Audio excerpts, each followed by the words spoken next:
चोर घर सब अंधार न थाए यह समस्त को अल्प बहुत जना हेले लोभर बशवर्ती हुई सबु धरा पड़ा ही सार हेब एक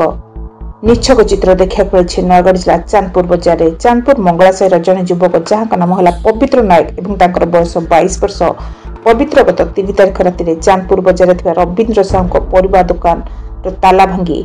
सीसीटीवी कैमेरा खोलिबा सह डीवीआर खोलाखोली करी बंद करने सह परिवा दुकान नगद 50,000 टंका नहीं जाइथिला एने परिवा दुकान मालिक बहु खोजाखोजी करने सह पुलिस आश्रय नहीं विफल होते तेबे चोर पवित्र साहू पाटे चोरी टंकार स्वाद लगी गतकाल राति पुनर्बार से रवींद्र साहू परिवा दुकान रे पशि किछि पैसा पत्र चोरी कर तेबे सकाळु रवींद्र साहू और पुओ सकाळु आसी परिवा दुकान खोलिबा बेले चोरीर समस्त घटना सीसीटीवी रे रेकर्ड होइथवा जଣା पड़िथिला। सीसीटीवी आधार रे पवित्र चोर नायक को ठाब करथिले बजार कमिटी लोके चोर को धरी चांदपुर थाना को हस्तांतर करथिले। पुलिस पेट्रोलिंग हेउनथुवारु बारंबार एभଳି चोरी हेउथवा दुकान माने अभियोग करछन्ती।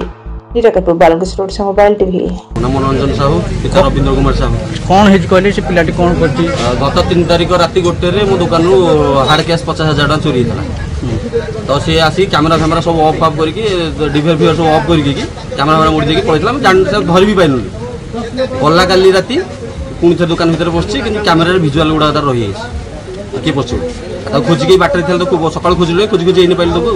रे को एरिया रो आपण ये चांदपुर मंगला साई रो चरण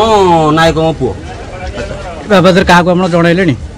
ना का जणे तो थाना रे देदी बोले